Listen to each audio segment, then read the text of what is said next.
our inspiration author for the month of August, Miss Maya Butalit. Let us follow her journey with her fascinating collection of stories in her masterpiece, Chasing Windmills. We were on our way to the daycare creche when Ligaya, that is my eldest daughter, she was only 3 years old then, asked me, Mama, am I a Filipino or Dutch? For a while, I did not know what to say. I first had to search my own feelings. With uncertainty, I answered her, well, you are, of course, a Filipino because we, your parents, are Filipinos, and we try to live as Filipinos. But an important part of you is also Dutch because you were born here, live here, and most of your friends are Dutch. Ligaya responded happily, oh, how nice! I am too. That is Filipino and Dutch. You and Papa are only one, right? And Amber, that is her Dutch friend, is also only one. But I am two. And with more certainty, I answered her back, yes, and you are lucky to be two. This conversation with Ligaya made me realize that living in a mixed culture need not be problematic, or rather it can be very enriching to one's life. Also, I learned that as parents trying to raise our children in two cultures, it is important to find out how our children perceive and experience their life in these two cultures.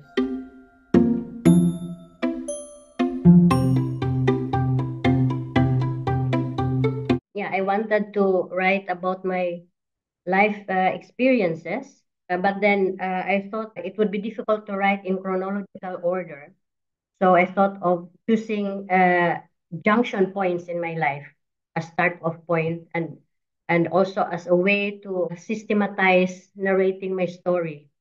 So, for example, I wrote about my years in the activism in my youth. It was a big part of my life. I spent 16 years on it, and it was also during the formative years of my life.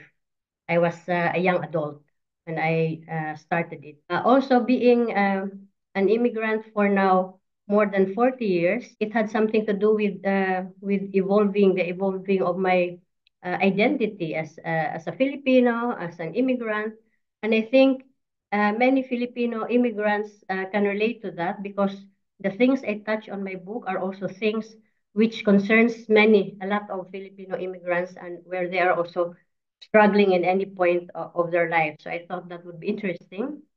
And touching base is actually, I thought I would deal on it because I realized that even if I was a very long time away from the Philippines, I never actually stopped being a Filipino. And how much I already integrated into Dutch society, I have never become less of a Filipino. My heart continued to beat for the Philippines. With my stories, I want to show to other Filipino immigrants not to be worried in trying to integrate in her host countries and to thrive here, because when I hear some of them, they think it's a question of choosing between, yeah, should I now be Dutch or German for that matter, or should I continue to be a Filipino? But you can be both, and both are enriching, and that is what I want to show to Filipino immigrants, but also actually to families in the Philippines, families of immigrants, that they will also understand what their family abroad are actually undergoing through, so that they could appreciate more their families who are abroad.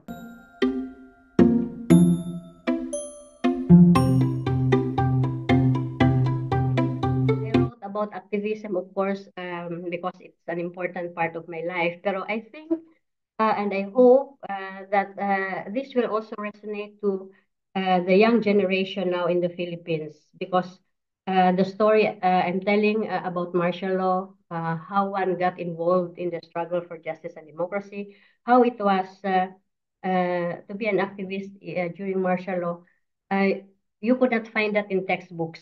And I think I hope that the young generation would be curious about it. Through their curiosity, they will also learn more about that part of history which they could not easily get in their textbooks.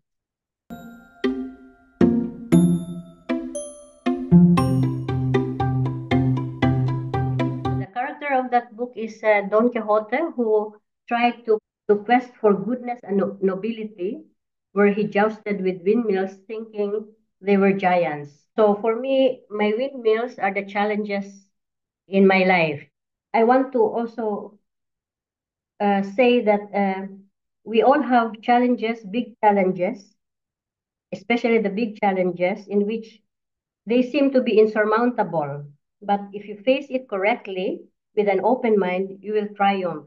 That is actually also the message in my book, the various challenges I faced and how I continued to face them, but with an open mind, with reflection, and I'm able to overcome them. Yeah, to become a better version of myself. That's the relevance of my title. It's a continuous quest for, staying true to yourself, to your principles, despite the changing situation or environment where you are in.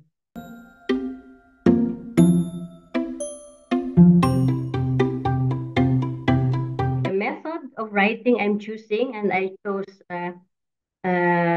consciously, that method is storytelling, because I think storytelling is a really very powerful way of imparting your experiences, but also your thoughts, and even difficult topics. Topics which seem to be difficult to talk about, to write about. And I believe storytelling is also a very accessible form of expression. Everybody has a story to tell. And even difficult topics can be dealt with by storytelling. So Filipinos will be inspired to tell their stories and thus contribute to enriching the voice of the Filipinos worldwide.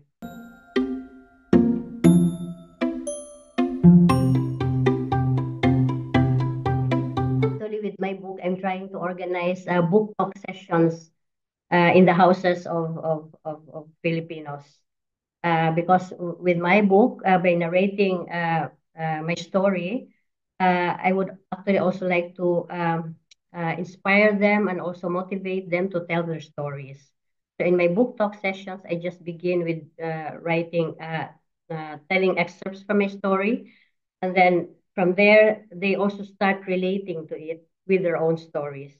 I think, yeah, this is actually one of my motivation why I wrote the book, and why actually I decided to write it in English rather than in Dutch, so that it may be accessible to more Filipinos worldwide and also in the Philippines.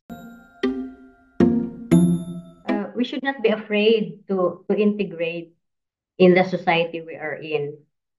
We should try to learn as much as possible from this country, the language, and also try to participate as much in this country, because through that we will get more insights about this country, insights which may be also useful for the Philippines. Because immersing ourselves in our host country, we will not lose not any single thread of being a Filipino. Our heart will always beat for the Philippines.